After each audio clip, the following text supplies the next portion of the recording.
create and public relations support. What don't we do?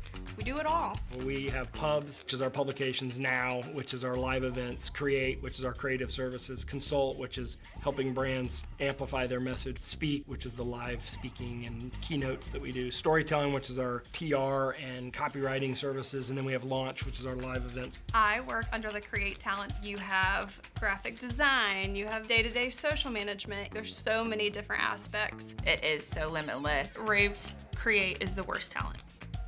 If someone said that rAVe Create was the worst talent, they would be lying. And Speak is the best talent, and I've never lied. Like whatever president that was that chopped the cherry tree and felt really bad and didn't. Is it Abe Lincoln? I'm Abe Lincoln of this office. My talent is rAVe Speak. We will be a personality or a host for different events within the industry. One talent I fall under at rAVe is rAVe Now. People know me as the person that's gonna come shoot their videos. My talent at the rAVe agency is storytelling. We help our clients break through the clutter and the noise in our industry. My favorite part about my job is that every day is not the same. I love the people of rAVe. You know, we have great people, we have a great team that really cares about what we're doing. We have a lot of talented people. I'm able to come in to basically any meeting and be like, hey, okay, I've got a really weird idea. Everybody just keep your comments until the end. We go beyond just what we've done so far. We're always doing something more.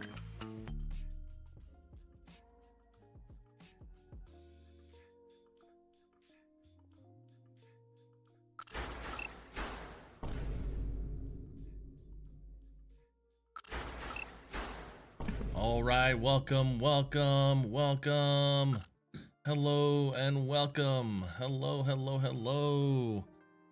Hello and welcome to the rAVe Esports Show. I am your host, Bubba Gaeddert. I am so excited today. We've got one of our amazing sponsors and amazing guest on today.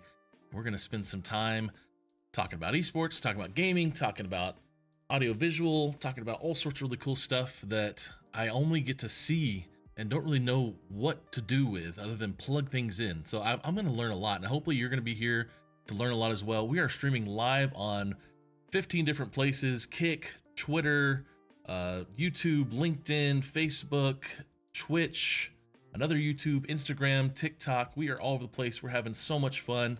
Man, I am pumped to get you guys in here and talk. Now, if you don't know what this show is, you feel free to respond in any chat that you're in. We've got pulled up on YouTube, we've got pulled up on LinkedIn, the chat. So if you want to ask questions, please do so at any time. We will answer any of those questions. If you're on TikTok, if you're on LinkedIn, if you're on Instagram, please go ahead and ask questions because we've got a lot of really good information today. And the show, we are in our 6th episode. We've had the likes of people from Extron. We've had 2 educators who work in the esports space, Dr. Christy Custer and Dr. Mike Russell, talking about curriculum. I'll be spending some time with them next week at FETC in Orlando, and we'll be doing some content out there, having some fun. And we've also had some folks from Chris Turner last week, or earlier this month. We played some Fortnite on stream. We talked about education and esports and gaming and virtual reality and all sorts of fun stuff. We actually ran out of time because there was so much fun stuff to talk about. Now, we're going to be having some other shows coming down the pipe here in the next few weeks. Here in February, we're also going to be having people like Jeff Palumbo from Lenovo. We're going to have Angela Bernard Thomas from Collegiate Sports Manager Group with Esports U. We're going to have Joni Kraut, the CEO of Women in Games International, coming in April. And some other folks from Extron coming, Kevin and Andrew, back again to talk about Extron. But today, we're going to have a fun show, and we're going to get rolling with our guest here in just a few minutes. But I wanted to let you guys know that there is a challenge going on. There is a challenge going on in the chat right now. If you want to use the command in the chat, you can type in !VEF. So if you type in !VEF in any of the chats, we'll get a link put out to take part in the challenge. That is the rAVe challenge. That is right, for the Video Games and Esports Foundation. The Video Games and Esports Foundation is a nonprofit that I've been able to run over 5 years now. since last December. It was 5 years, and we've been able to give over $500,000 in scholarships and grants to students and schools across North America, and work with tons of colleges, provide as many opportunities as we can. Especially, I love giving out our gaming and esports research deck that is in the chat. It's a guide for you to use on the first episode that we did of this show, the rAVe Esports Show. We actually went over that deck as long as it keeps getting. I've even added 24 pages, it feels like, since that first episode, about esports gold rush and the esports the winter that's happening right now in esports when it comes to pro teams. Not Scholastic, for sure. Scholastic will always be in a gold rush, it feels like, but also some video game history and some more and more studies we keep finding about the benefits of games. And for those of you here today and you're wondering, what is esports and what is competitive gaming, we're going to talk about that a little bit today, but also we're going to spend some time really diving into the products that are available, the audiovisual products that are available from groups like Neutrik Group here in the States, and how they provide just the resources you need for an evolving space, especially in the gaming space. I was talking to our guest about, I see all their products in our church when we're in our golly, we have this big room in the back that is just full of cables that we just are constantly using in and out, and I always see their products. So you may know this group, but I'm going to bring in our guest today, who is going to be talking to us a little bit about himself, a little about the company he works for, and I think it's really cool that he's also considers himself the Neutrik Guy. Mark, how are you today, sir? Very well, Bubba. Thank you very much. It's terrific to be on the show today. Well, thank you. I got so busy. I heard your name. I pronounced it on your voicemail. I got it, but now I didn't even ask you how to say it. I need some help. How do you say your last name? It's a tough one, Bubba, and I apologize. So my last name is stated Boyadjian. Boyadjian. Now, And I as a child, my full name is Jean-Marc Boyadjian. So you can imagine how much my parents loved me. I had to learn the alphabet just to spell my own name as a child. It was quite an experience. Now, what is the heritage of that name? Your name? Sure, it's Armenian, and one of the ways you can tell that someone's Armenian is if the ending of their name is IAN. In my case, it's Boyadjian, ending in IAN. So that's just one way to tell. There's other ways, but certainly just for this audience, the IAN ending is good enough for today. That's amazing. I go by Bubba because my last name is hard, Gaeddert, as well for people, but I'm not as cool to be called a company name guy. So where did this name, the Neutrik Guy, come from? I've seen you have so many videos out there over the years, and you have this radio voice that obviously people enjoy. Where did this Neutrik Guy label come from? Sure. Well, it's funny to start with. My mother always said I had a face for radio, and so I guess that's why I worked on the voice so much. But over the years, I've had the opportunity to do a lot with Neutrik. I started with the company over 23 years ago, and prior to that, I used our products. Was my systems integrator. I had my own company, and I loved using the Neutrik products because it just meant I didn't have to go back because there was a connection that failed. Right? I mean, something can always go wrong on a project or a job. It happens. You have to go out for a service, what have you, but it wasn't because of the Neutrik connector that I was returning. And so I developed a real affinity for them, and ended up becoming friendly with the then president of the company. And over the years, we developed that relationship into something that became an offer I couldn't refuse. And so I came to work for Neutrik, and I haven't looked back. And it's very exciting to forgive me, I'm going to kind of shine a little bit on Neutrik for just a moment. Sure. So I apologize for this, but it's exciting for me to work for a company, especially if you're into connectors and connectivity like I am. I'm a geek for that. But a company that actually tries to improve things that are already great, and they still try and find a way to make it a little bit better. I love that about Neutrik, and again, that's just something for me that's kept me here as long as it has. Being excited about that and what we're going to come up with next, right?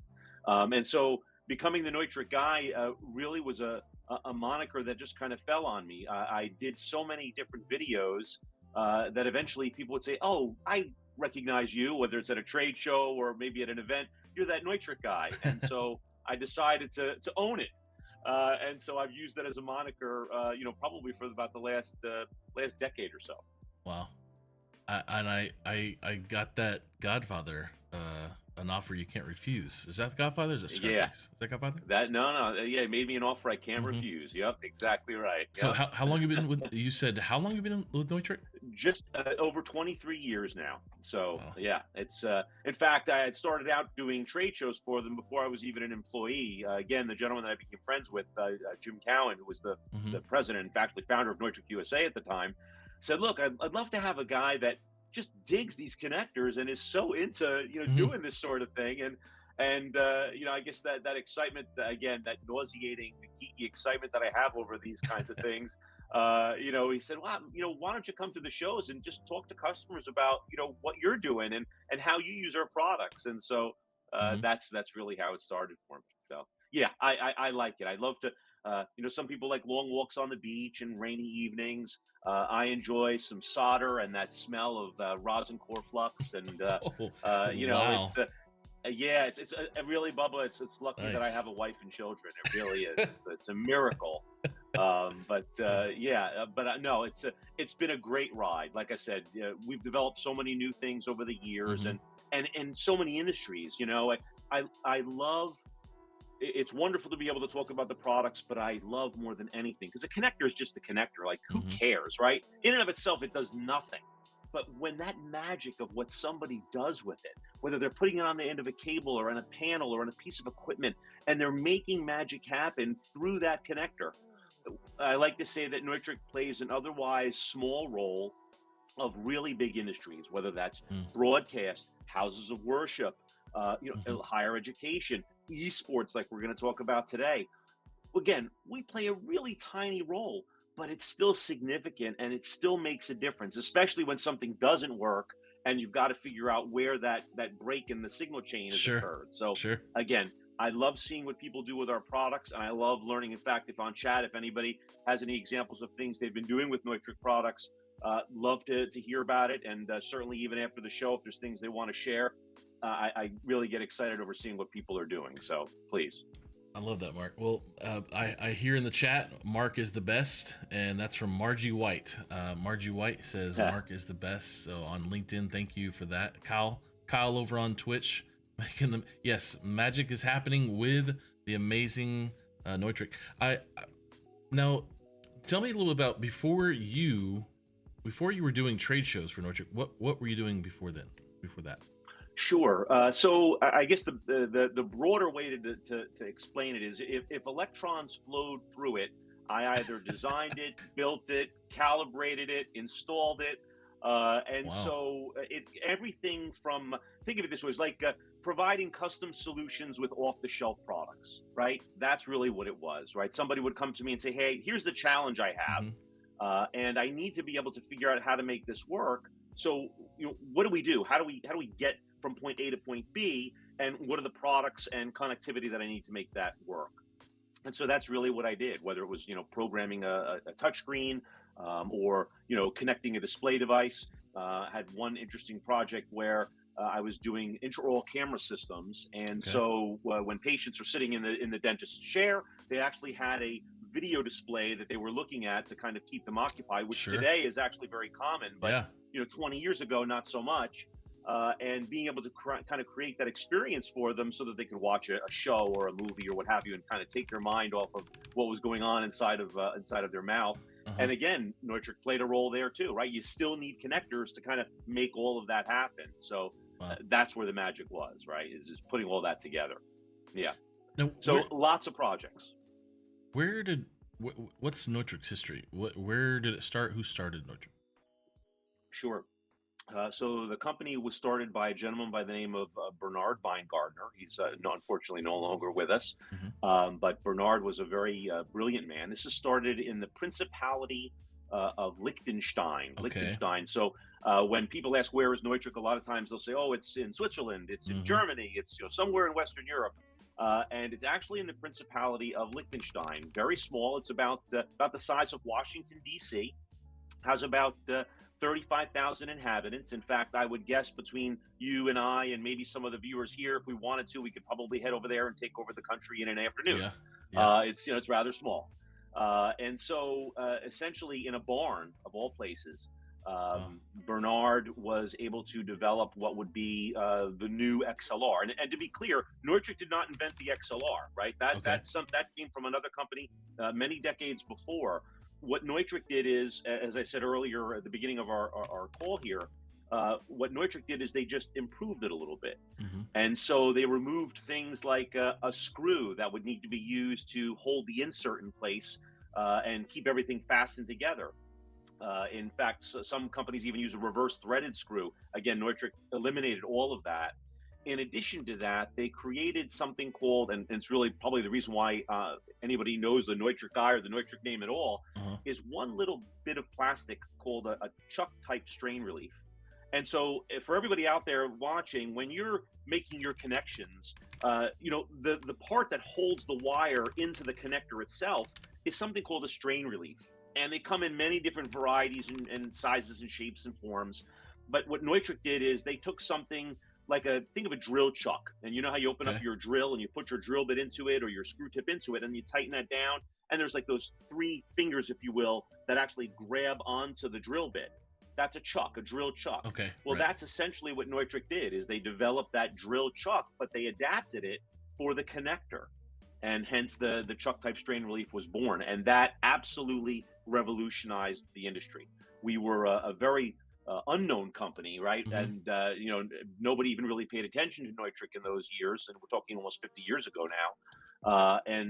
But today we've become a brand that is synonymous, at least in the professional space, right? If you're doing a live gig or a live event or a broadcast like this, synonymous with quality that allows the show to happen every single time. Am I close? I think I found am I close to this? Indeed you have, Bubba. That's perfect. Yeah, okay. Bubba. That's all it. right. Exactly. Wow. That is the chuck type strain relief. Yeah, and again, it's a simple piece of plastic, but it took this very brilliant man, Bernard Weingartner, to come up with something and say, we can do this differently. We can make this more secure and work with a much wider range of cables and cable types and diameters of cables and what have you. Okay. Well, I love that Liechtenstein is where it was started. I've been about 2 hours from Liechtenstein when I went to the Neuschwanstein Castle, the Disney castle, when I was in Germany on student exchange, and so I definitely was close. But yes, you're right. It is a very tiny country there next to Switzerland. It's the rest stop of Europe. You go, you use the lavatory, and then you travel on your rest of the way through Europe, right? It's but really there are a number of things that come out of Liechtenstein too that people may not be aware of, and forgive me if I bore our viewers here for a moment, but Liechtenstein trivia. So if you've ever purchased, and this is again dating a CD, a compact disc, or a DVD, well, the machine that actually makes those is made by a company in Liechtenstein. So they don't necessarily put the data on it, but they make the discs, the machines that make the discs. That's incredible. And there's also an industrial tool company whose name is very well known. They have their colors are kind of a red and a gray. And they employ probably over 20,000 people in the Principality of Liechtenstein alone. So you've got some pretty big things, and then of course you've got Neutrik. So that's wild. Yeah, it's very neat. A lot of exports then, I guess, for the little tiny country. It is, yeah. I mean, to manufacture there, you can imagine that that's the kind of thing that we have to do, right? Is export, and people a lot of times will think, oh, well, is it made in is it made overseas? Is it made in other parts of the world? No, if you're buying a Neutrik brand product, it is absolutely designed, engineered, manufactured in Liechtenstein. And Kyle in the chat, I don't think Liechtenstein is a knight's tail. Liechtenstein. It's not a knight's tail. But close. Close. I would think. Well, while we're talking about, I'm going to go ahead and roll the ad for Neutrik, and we're going to take a quick watch and learn a little bit about you guys. I think you might be in this video. Maybe I'm not sure if this is the one. Oh, we'll see. I apologize in advance. No.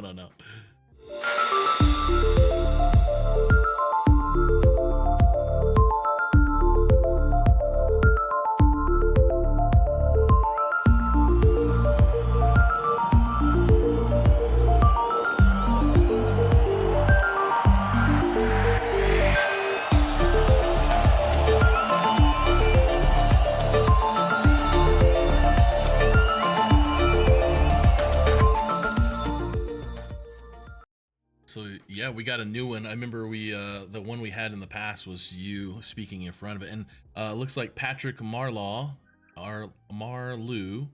says, "Hey, how you doing?"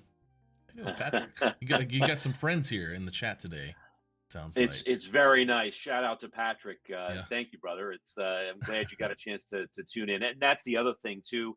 I have to say that again, having the opportunity to work for Neutrik has given me an opportunity to meet some amazing people, including people like Patrick. The kind of work that they do. Again, the magic that people make with our connectors, and Patrick is just one of those people. To see the kind of scale that is done by these companies to be able to make things work, right? The challenge that people that use our products face every day, right? Trying to figure out how they're going to make things work, how they're going to connect things, how they're going to get from point A to point B, and what the technology needs to be in between to make all that happen. Those decisions are challenging. The biggest decision that Mark Boyadijan has to make, the Neutrik guy makes every day, is what I'm going to have for lunch, right? So it's not quite the same thing. So by being able to have those relationships and learn from people like Patrick and others, you really see just how Neutrik can make a pivotal difference for them. And any connector. Look, it doesn't just have to be Neutrik. There's other brands of connectors out there, to be sure. The point is that the solutions that come out of all of that happen because of the kind of brilliance and design and understanding, and in some cases artistry, of all the people out there that use these products. Wow. Well, we've got another fan in the chat, Josh Kell from Esports Integration, saying Mark is an industry icon. I can definitely see that. That's right, Josh. Well, I got to tell you, all these people, your check's in the mail, Josh. I appreciate it, brother. That it's very nice. This is going to be a very expensive call, Bubba. We need to wrap this up a little bit sooner than we thought, because I'm going to run out of money. Oh, that's great. That's great. Now, did you?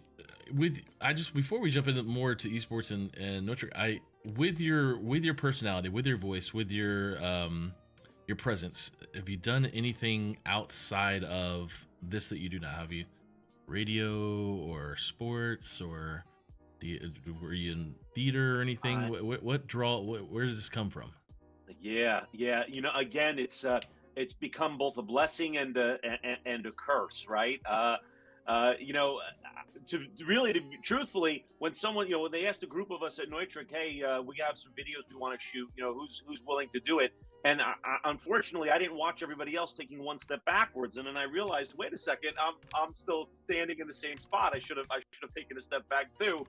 The truth is that I've had an opportunity to do all sorts of things, but nothing on a really truly professional level. The one thing I did many years ago, announce a wrestling match. That was kind of fun. Wait, like real wrestling? Or yes, like professional wrestling. I had a chance to do that. It was a million years ago, and you had to make sure you got out of the ring quickly, because when they started, if you were in there, you were considered collateral damage in that regard. So, but that was kind of a neat experience. And that's great. Certainly once in a while, I do the voiceovers for Neutrik and things of that nature. Whatever they'll let me do. Again, it really just comes down to being very excited about technology and seeing the ways technology is used. So anytime somebody needs someone to be a disciple for technology, let me know. Hey, I'm available. I'm looking to kind of fulfill. Look, the Neutrik millions keep rolling in. I'm not going to lie, it's been fantastic. But sometimes you got to augment your salary. So hey, look, I'm available. Well, I've broadcast a lot of stuff on radio and in big sports arenas. So I'll just have to spread your name around with this radio voice you have. Be great. So let's spend some time here. Let's jump into and we'll pull up your website here in a bit. But why does Neutrik want to get into esports? Why take the time to put focus into esports? Be a part of this show. Be a part of this broadcast on a bi-monthly basis. What's the push here from Neutrik to be involved in esports? Yeah, great question, Bubba. The short answer is that we're already there. Again, I said earlier, Neutrik plays a really small role of otherwise big industries, right? It's not as if we're there. I mean, look, if you're into connectors, right? You don't have to be into connectors like the Neutrik guy, but if you're into connectors or making sure that things work, you know you're going to pay attention to the signal chain more than anything else. So Neutrik is already a part of those signal chains. When you go to, let's say, a major, right? You're going to, a League of Legends, or you're going to go to maybe a Super Smash Bros. Ultimate major. When they have the staging equipment, when they have the video displays, when they have the speakers, the microphones, if you're talking about the broadcast booth, all of these things, we're already there. Our connectivity is already being used in every one of those spaces. Higher education, you talked earlier about the fact that you do sound and video, or at least AV, I guess, for your church, as do I. Yes, Neutrik's there because Mark's there perhaps, but Neutrik's there because it's just one of the brands that's commonly used for those sorts of things and for those applications.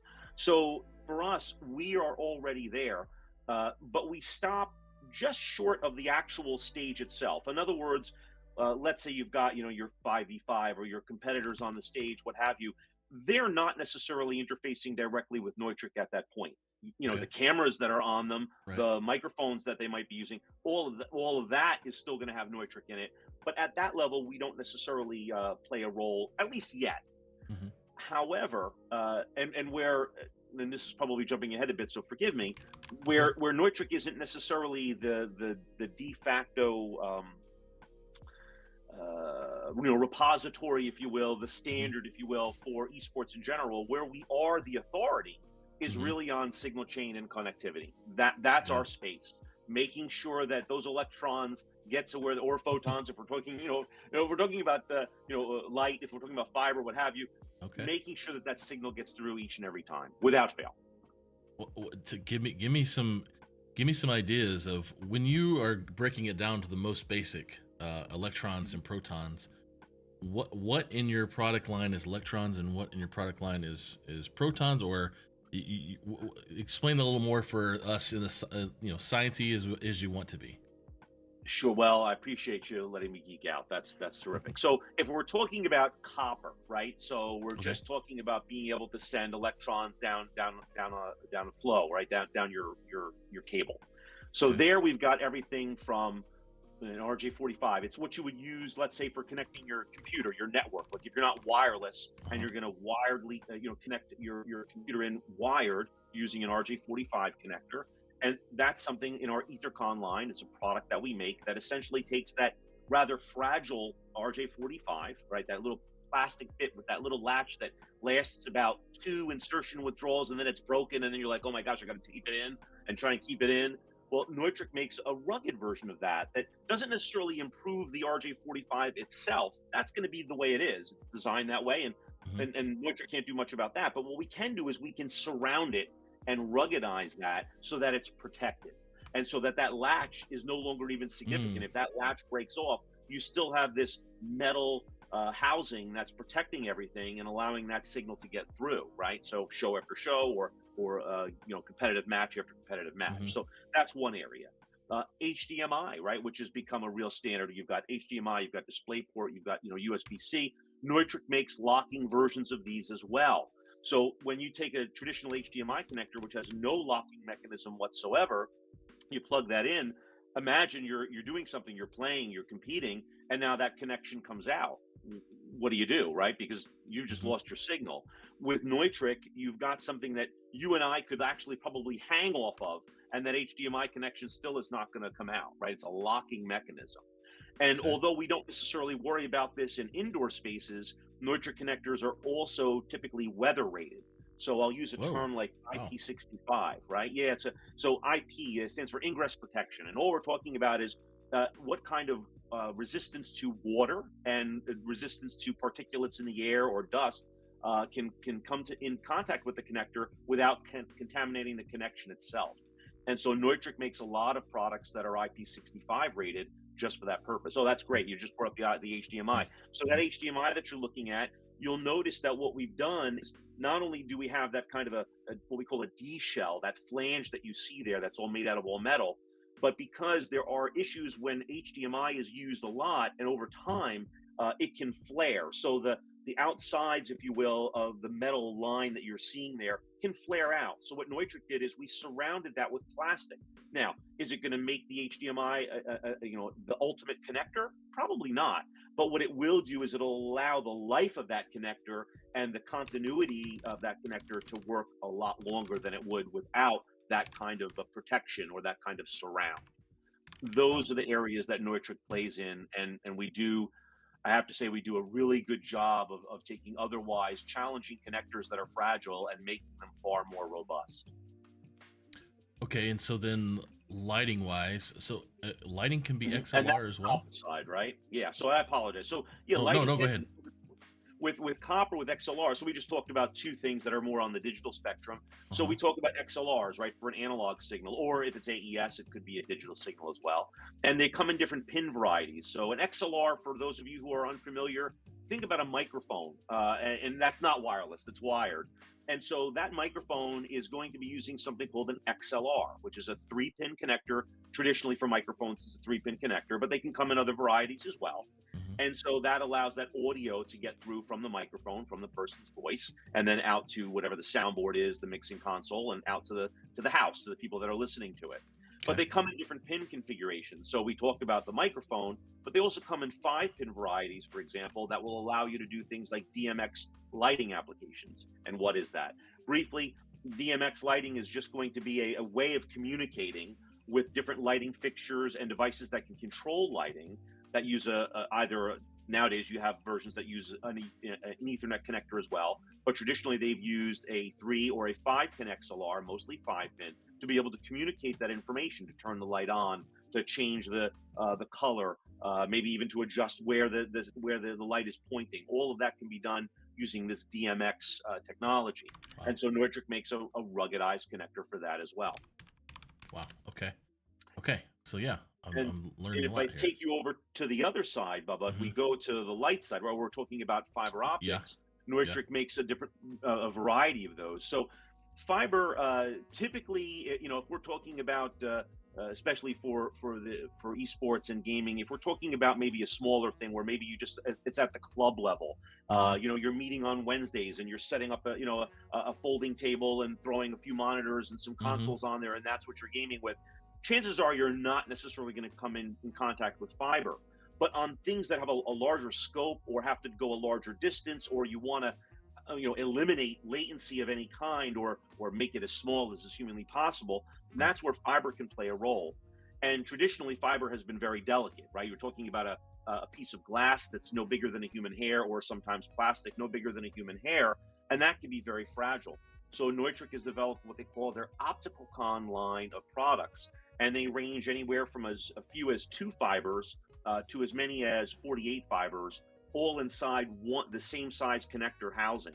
So regardless of what you pick or what the number of channels of fiber you need, you can usually find an OpticalCon solution that will work for you. Wow. And then even beyond that, because even that sometimes will need to be polished, and you still have to be somewhat careful in handling it, because that's what we call physical or direct contact fiber. We also make a version of expanded beam fiber. I won't get into all of the details because I don't want to bore your viewers any more than I may already have. But essentially, imagine something that works almost like a flashlight. And so you've got your fiber optic connection, your fiber, and then you've got like a lens in front of it, kind of like a flashlight lens. And so essentially, we're able to transmit through that lens the fiber optic signal. But what that does is it makes it far more robust. Traditionally with fiber, you're going to be very careful. At the end of your show or your event, you're going to make sure you cover that up. You might even have to clean it. Later on, you'll use a scope to polish it. There's all these things you have to do. But with an expanded beam like our FiberFox solution that we have, or our Dragonfly solution, both which use expanded beam, there I can take that thing and just put it in some water or use some compressed air, wipe it on my shirt, and I'm ready to go back to show. It is absolutely ready to use. So it's much easier to be able to clean and maintain. In fact, if you'll allow me, I can give you kind of a real world example on a project that I'm working on right now. Okay. Yeah. If that's okay. Yeah. Yeah. All right. Great. You want to send me something? Yeah. Well, what I'll do is this. Let me explain it and kind of give you a sense of it. So we're working right now with a local professional esports team. I'm not going to give you their name at the moment, but they're based here in Charlotte. And it has to do with professional sports as well. So that'll give you kind of an idea of what I'm talking about. And so one of the things that they're experiencing, and again, this is a professional space, right? These people are paid to play for a living. And so, the difference between, things working and not working perfectly means, a loss of quite a bit of money, right? There's a lot on the line. And so one of the challenges they had in their professional gaming esports space is they were running various copper lines for network, for internet and what have you. Okay. And they were running them across the floor. They had properly protected them. I mean, it was installed properly, but over time, with people stepping on this cable tray, if you will, and chairs rolling over it, what have you, they started getting intermittence. It actually started being a problem. And upon further discovery, we could see that copper, the shielded twisted pair that was using the category cable they were using, was actually crossing over itself, or actually going over these splines of metal that were causing cuts into the cable itself. So while it was good as an initial installation and it worked well for them for a decent period of time, over time of competing regularly, it had seen some real wear and wear that they were on, that they didn't even realize was coming from that location. And so what we're doing now is we're eliminating over 16 channels of network cabling, 16 copper cables, right? Category 6 cables. Wow. And we're replacing that with just one Dragonfly fiber optic system. So, and the cable that's being used is we call it an Extreme cable.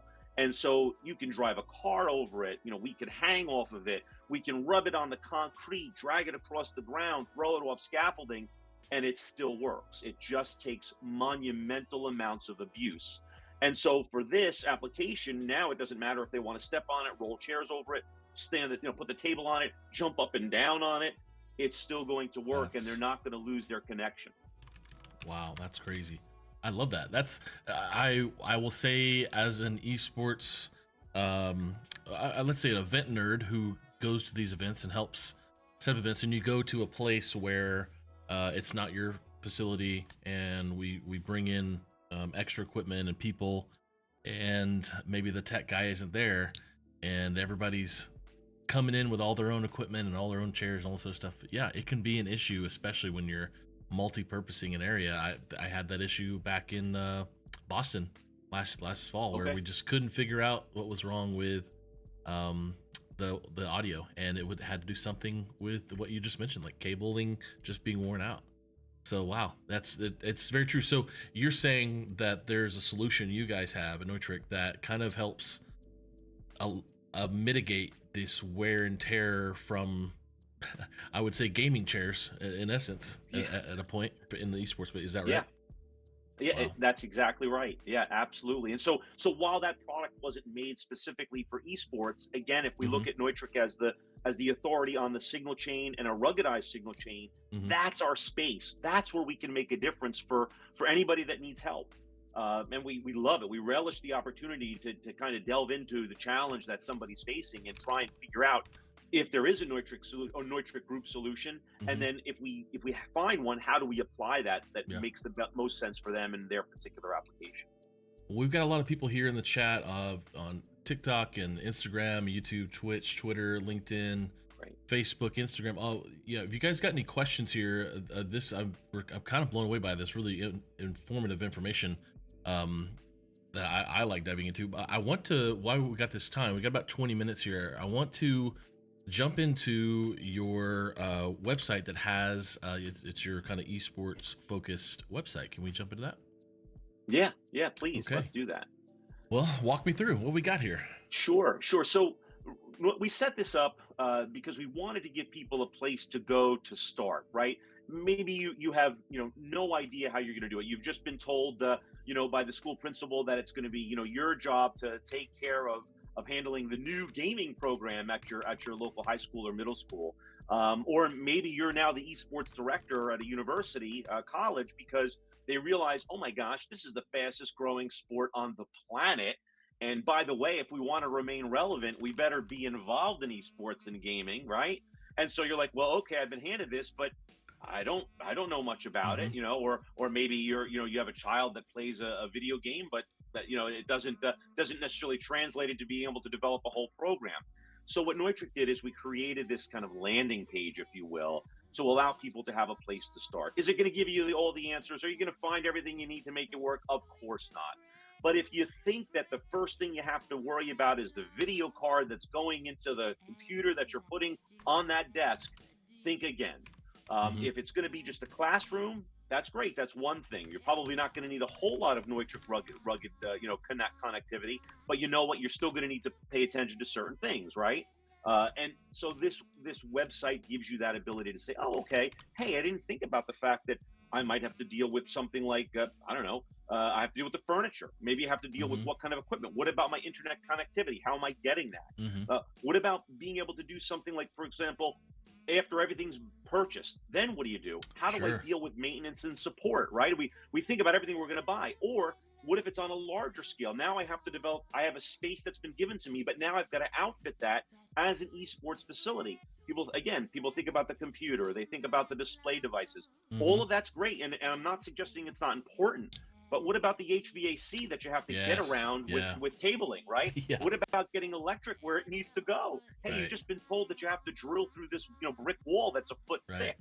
All of these various things that we don't necessarily think about, we're trying to help people understand and shortcut that. In fact, we're even more than happy to align. We're not necessarily selling our products direct, right? That's not what Neutrik does. But what we can do is put you in touch with a systems integrator, right? Or a consultant, and be able to give you people that can help you out with getting that design completed for your particular esports and gaming space. Well, definitely. And so this website does its best to do that. Somebody like Josh, who's in the chat, saying the Neutrik product line is a standard in all of our esports builds at Esports Integration. Yeah, that's definite. Thank you, Josh. That's awesome. Thank you very much. We love to hear that. We do. Again, checks in the mail. That is awesome. So, Tech, walk me through this really cool infographic here of the breakdown of the esports venue. Yep. So in this case, again, trying to make people aware of all the different facets. We tend to be focused on just the gameplay itself, but there's so much more that goes around it, right? So here we talk about streaming. So essentially what we're doing right now. And quite frankly, streaming has become such a huge content provider. It's amazing. I mean, if we look at it just in terms of its overall value, I have two young men, both in college now, who do not consume traditional network content. They just, not that it's bad, but that's not what they do. They are watching the channels that we know and love. They're watching the streamers that we that are showing them how they play the game and the kinds of things that they can do as professionals in their sport.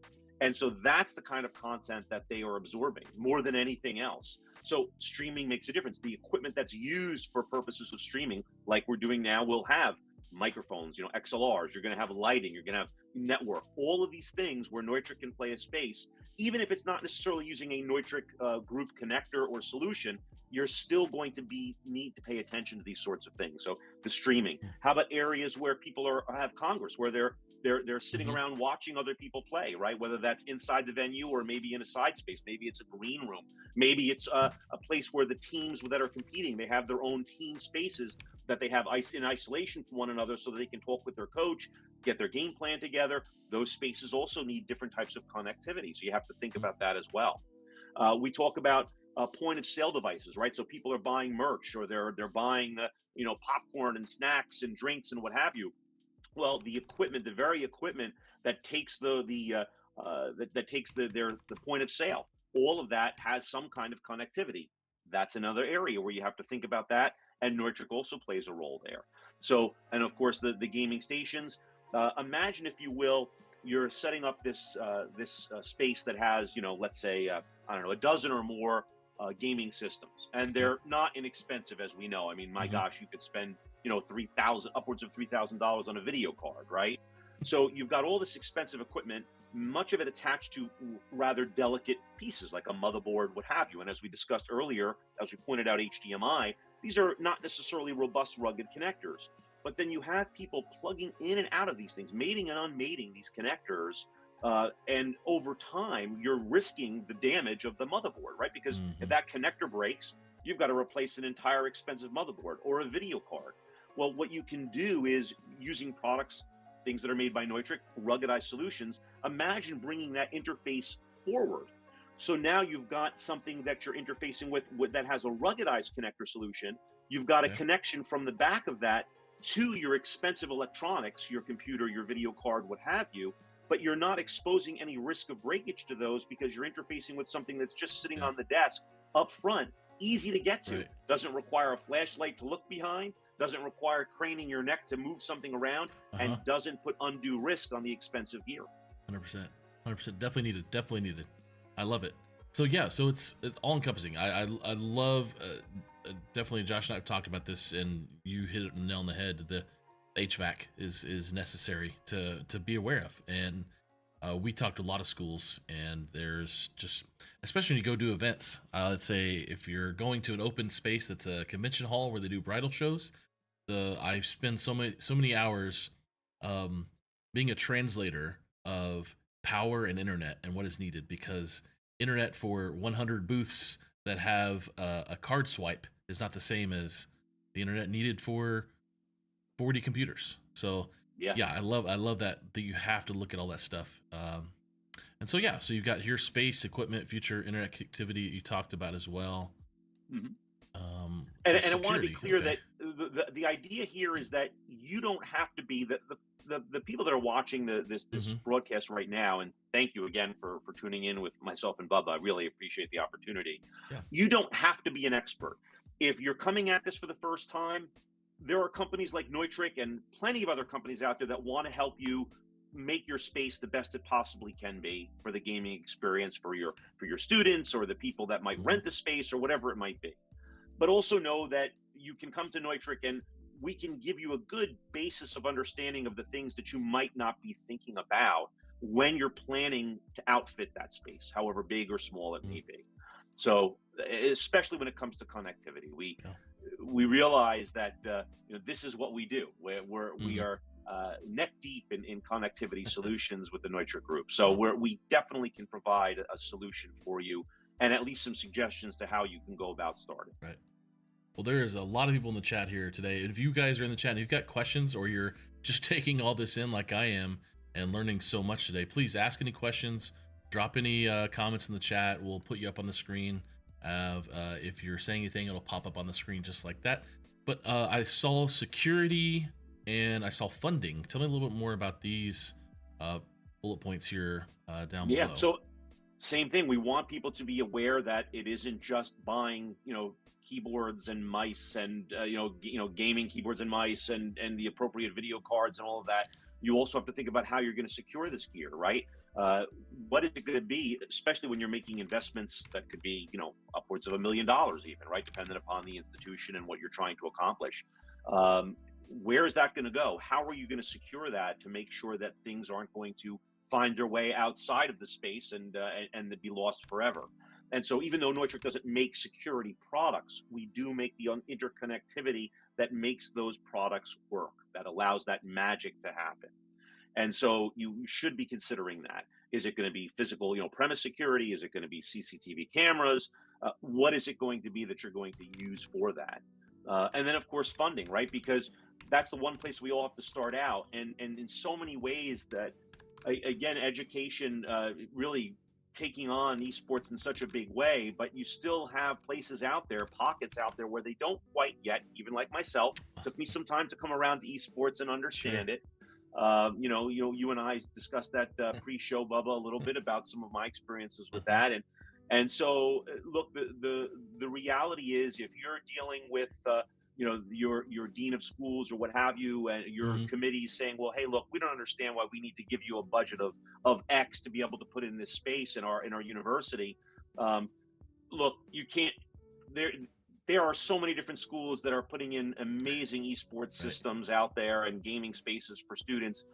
But we have to understand, and hopefully you can explain to those people in authority that you have to be able to request funds from, that esports is more than just the obvious of playing a video game, much more. It touches every single portion of your school's education system, whether that's middle, high, or higher education.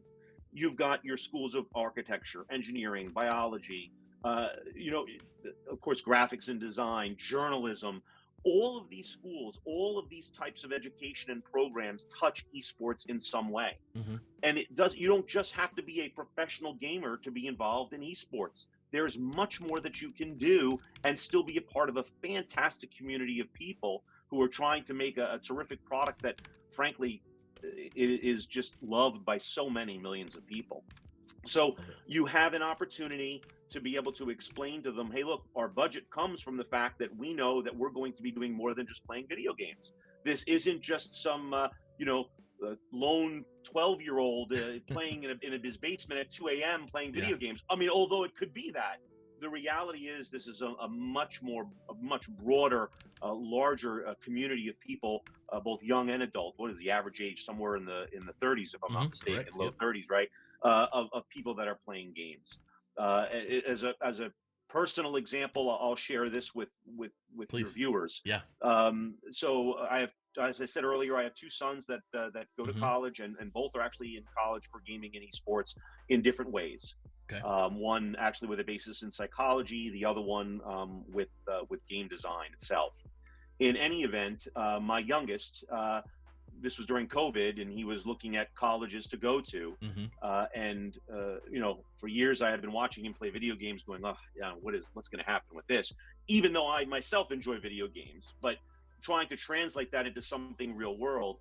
And during COVID, we were looking for schools, and as you know, unfortunately, we weren't able to travel and visit different colleges.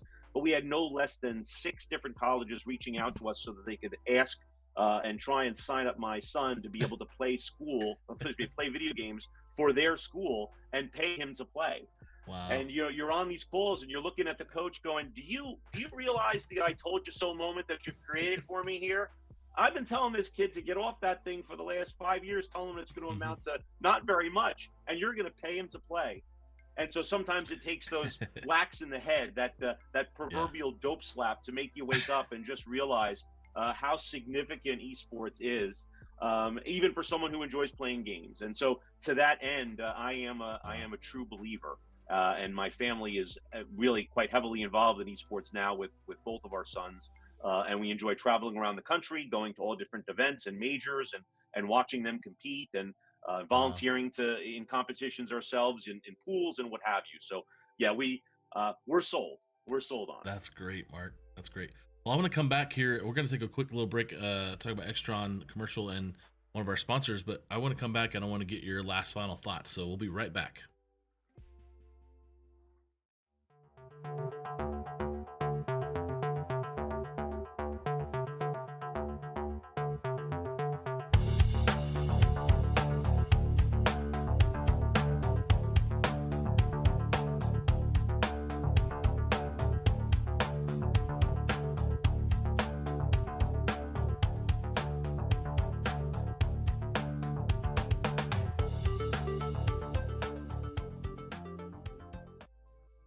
So earlier before the call, you were talking about some games you play. And what was the game called? You said Title? What was it called? And what is that game? And actually, and I apologize. Oh. It's a game called Dredge. And so while I may not be fast enough to play some of the the MMOs or what have you, or know what lane I need to be in at any given time with the games that use those mechanisms, I do love games with a story. Okay. And Dredge is just one of those games. Well, this is by Black Salt Games. Okay. Oh, I'm gonna pull it up here. This is pretty cool. So, what do you like about Dredge? It has a mystery that unfolds over time, right? We know there's something more to this than just going out in our boat and fishing. And making repairs to our craft, and being able to be able to do more and fish deeper and or dredge to pull up other things from the bottom. And so as you continue to do this, you end up this story just continues to develop. And what I like too is you also have the opportunity to it can be played so many different ways, and the replayability of it is high because just by making certain choices, it changes the rest of the game. And so while it's not your latest open world, unbelievably expansive, first-person shooter, it is still, for me, a wonderful way to experience and enjoy a story and still have interactivity by being able to play the game. Wow, that looks really cool. What was some other games? Check it out. I mean, I don't get any residuals for it, but I enjoy it. So. What was some other games you said you had played? You played recently? So I'm going to date myself. I mean, certainly I come back as far as playing games like Zork, which were text adventures. And then for me, again, I love these kind of story-based games. The entire, Red Orb Entertainment, the entire Myst series of games. I absolutely love that. The idea of trying to solve something, and then as you solve those things, another part of the story unfolds and you learn more about what the characters are doing and who the good guys and the bad guys are. And I love that sort of thing. It just captures my attention in a way that many other games can't. So yes. So Myst, the remake, I definitely want to get it, but I was reading this book by Jason Schreier. It's called Blood, Sweat, and Pixels. And he goes into depth about the struggle of video game developers and creators and the stress they put on themselves to get something done by X amount of time. And I remember at Myst specifically, they were talking about how hard it was to really play because graphics were so good that computers really couldn't handle it yet. And they, it was like on 5 CDs or something like you had to install on your computer. That's correct. But there's a really good story in depth about these guys and the history of them creating these games, as well as some other really good stories about how video games were then starting to use crowdfunding, and start games rather than studios. So I'll find that little part and I'll send it to you about the Myst creators, since you like that game as well, and you might be intrigued by a little history. Absolutely. Well, Mark, I'm going to give you the hot seat for 60 seconds to say whatever you want. It's all you. You have the 60 seconds to be in the hot seat. There you go. All right. Well, if you've made it this far without tuning out, thank you. I really do appreciate the opportunity for Neutrik and the Neutrik Guy to be able to share what we do a little bit, and hopefully there is some relevance that you found for you in some way.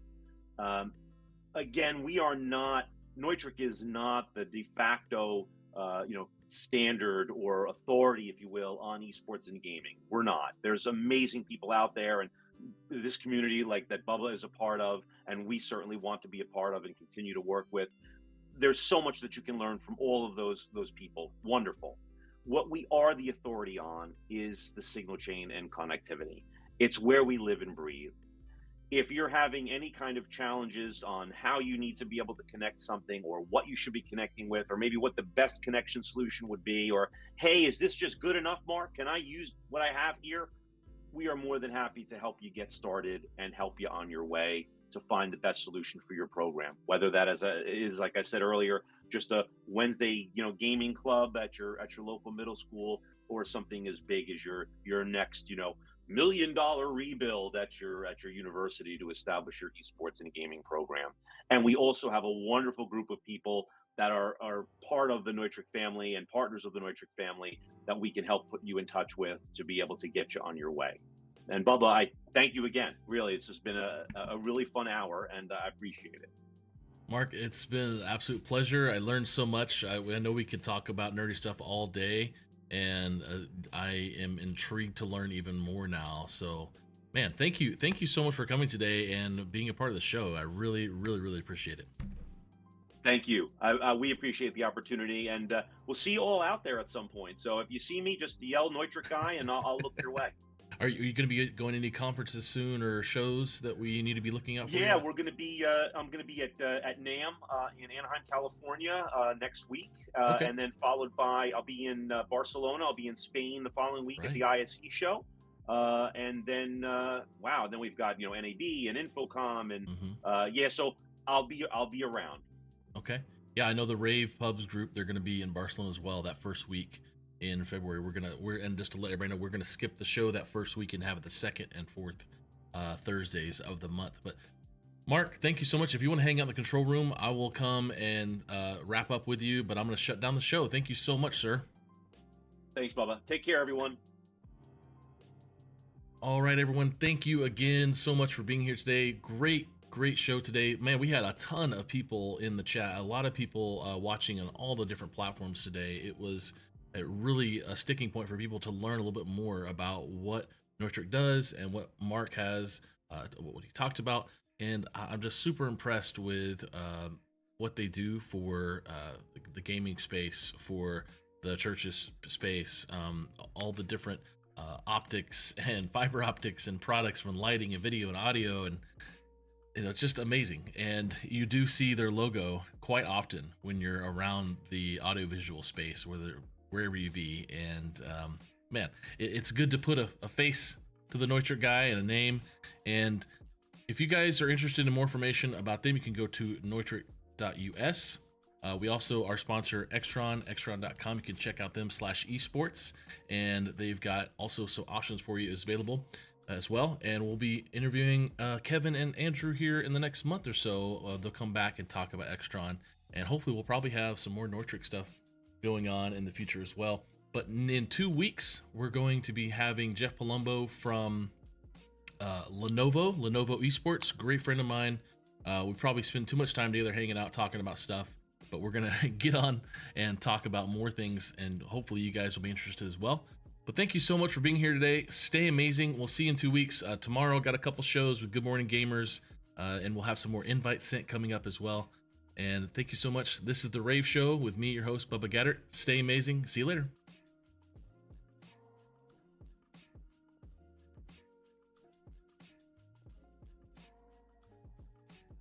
rAVe, take one, Mark. Hi everyone, I'm Steph Beckett and this is rAVe TV. Is that not what I'm doing right now? What does rAVe do? rAVe rAVe is a full-service creative agency that provides AV companies with creative services, marketing, and public relations support. What don't we do? We do it all. We have Pubs, which is our publications now, which is our live events, Create, which is our creative services, Consult, which is helping brands amplify their message, Speak, which is the live speaking and keynotes that we do, Storytelling, which is our PR and copywriting services, and then we have Launch, which is our live events. I work under the Create talent. You have graphic design, you have day-to-day social management. There's so many different aspects. It is so limitless. rAVe Create is the worst talent. If someone said that rAVe Create was the worst talent, they would be lying. And Speak is the best talent, and I've never lied. Like whatever president that was that chopped the cherry tree and felt really bad and didn't. Is it Abe Lincoln? I'm Abe Lincoln of this office. My talent is rAVe Speak. We will be a personality or a host for different events within the industry. One talent I fall under at rAVe is rAVe Now. People know me as the person that's gonna come shoot their videos. My talent at the rAVe agency is storytelling. We help our clients break through the clutter and the noise in our industry. My favorite part about my job is that every day is not the same. I love the people of rAVe. You know, we have great people. We have a great team that really cares about what we're doing. We have a lot of talented people. I'm able to come in to basically any meeting and be like, hey, okay, I've got a really weird idea. Everybody just keep your comments until the end. We go beyond just what we've done so far. We're always doing something more.